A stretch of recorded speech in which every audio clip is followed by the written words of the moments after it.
Loneliness is a word we fear. We avoid it. We pathologize it. We bury it beneath endless noise and movement. But what if, just what if, loneliness isn't your enemy? What if, as Nietzsche believed, it's the crucible where the deepest parts of you are formed? We live in a world afraid of stillness. From the moment you wake, you're pulled into a stream of sound, updates, opinions, distractions. The silence between is rare, and when it comes, it unsettles you. So you stay busy, you stay surrounded, you stay online. But beneath all that is a quiet truth. You are alone. And not just sometimes, always, in some essential way. No matter how connected, no matter how loved, there's a part of your experience that no one else can access. That aloneness is not a flaw. It's a feature of being human. Friedrich Nietzsche did not sugarcoat it. He faced loneliness head-on. And not just loneliness as circumstance, but as philosophy. He believed that only through solitude can we find who we truly are. Because in solitude, the masks drop. You're not performing for approval. You're not adjusting your tone.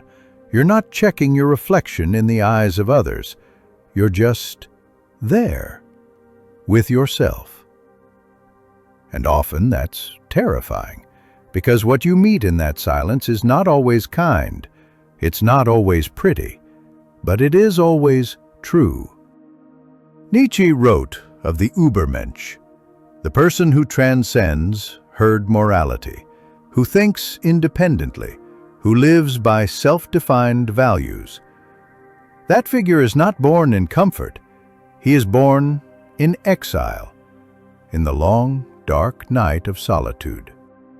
When you are alone, truly alone, your crutches fall away. You can't distract yourself with flattery or comparison. You have to confront your thoughts, your regrets, your contradictions. This is the beginning of philosophy and the beginning of strength. Nietzsche's loneliness was not passive, it was chosen. He separated from the academic world, from social circles, from romantic entanglements. Not because he didn't long for love or recognition, but because he knew what was at stake. To become someone no one has ever been, you must walk where no one has walked. This is not a call to isolate, it's a call to deepen. The kind of solitude Nietzsche praised is not about absence, it's about presence. Presence with the self, raw, unguarded, undistracted. When was the last time you sat with yourself and asked, "Who am I?" when no one is looking? Who am I when I'm not reacting to anyone else's expectations? Most people never ask that. Or if they do, they ask it briefly, then scroll past the discomfort. But not you. Not now. Nietzsche offers you a challenge. To stop fearing the quiet, to enter it, to mine it for the gold it hides. Because in the beginning, loneliness is painful. But in time, it becomes power. It becomes clarity. It becomes the forge of identity. So sit with your solitude. Don't try to fix it. Don't try to fill it. Just sit. Breathe. Observe what arises, the voices of fear, the whispers of desire, the forgotten dreams, the old pain. Let them speak. This is not indulgence. This is courage. To face yourself fully is the bravest act there is. Nietzsche believed most people avoid solitude, not because they love others, but because they cannot endure themselves. They fear what will emerge when the distractions fade. But what if the very thing you've been running from is the path to your becoming? You say you want to be free, but freedom is not comfort. Freedom is responsibility. the responsibility to define your own values, to carry your own weight, to walk your own road. And that road begins here. In the silence where the false self dies, and the true self begins to speak. But solitude isn't only about introspection. It's about integration. It's where you bring together the parts of yourself scattered by the world's demands. It's where you remember what matters, not what trends, but what endures. Nietzsche would say, stop asking what the crowd is doing. Start asking what you were created to do. Not in a grandiose way, but in an honest one. In solitude, you feel your true rhythms. You understand what energizes you and what drains you. You learn how to discern your intuition from your impulses. You begin to build trust, not in others first, but in yourself. The more time you spend with yourself, the less approval you need. Not because you've stopped caring, but because you've stopped outsourcing your worth. You see yourself clearly. You recognize your flaws and your gifts. This doesn't mean becoming hard or cold. On the contrary, solitude softens you in the right ways. You're no longer reactive, you're intentional. You no longer speak to fill the air, you speak because your words carry weight. Nietzsche's solitude made him a sharper observer of society, of psychology, of power, and the same happens to you.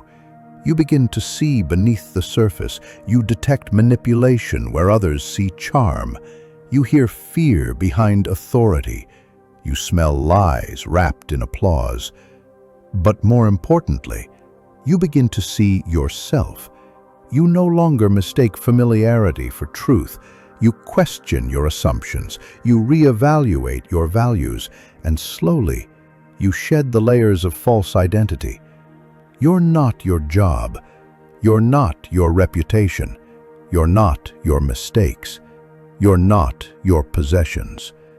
You are what you return to in silence. And if that silence once scared you, now it's sacred. It's where you recover your vision. It's where you remember what love actually feels like. It's where you hear the voice of your conscience again.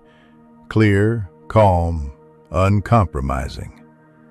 Nietzsche didn't believe solitude should last forever, but he believed it should come first. Before you lead, retreat. Before you speak, listen. Before you love, know yourself. Because without that grounding, everything becomes distorted. Love becomes possession. Truth becomes branding.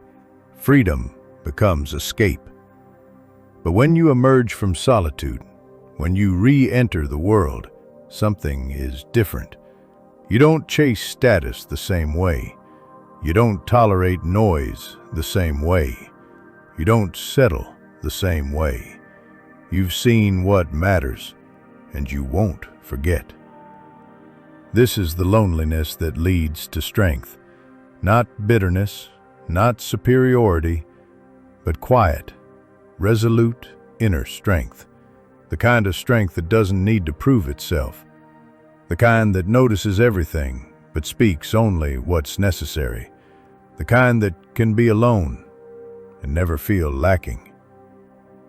This is not detachment, it's alignment. You are not cutting yourself off. You are cutting yourself free from pretense, from dependency, from noise, from the lie that you are only real if someone else sees you. Nietzsche reminds us, the one who walks alone may walk slower, but they walk further. So let others laugh, let others mock, let others misunderstand. They did the same to him, and yet his voice still echoes. And maybe so will yours.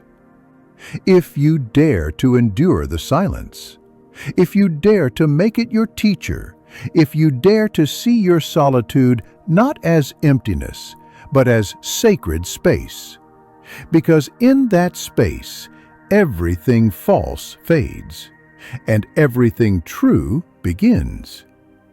Not all who are alone are lost. Not all who are silent are broken.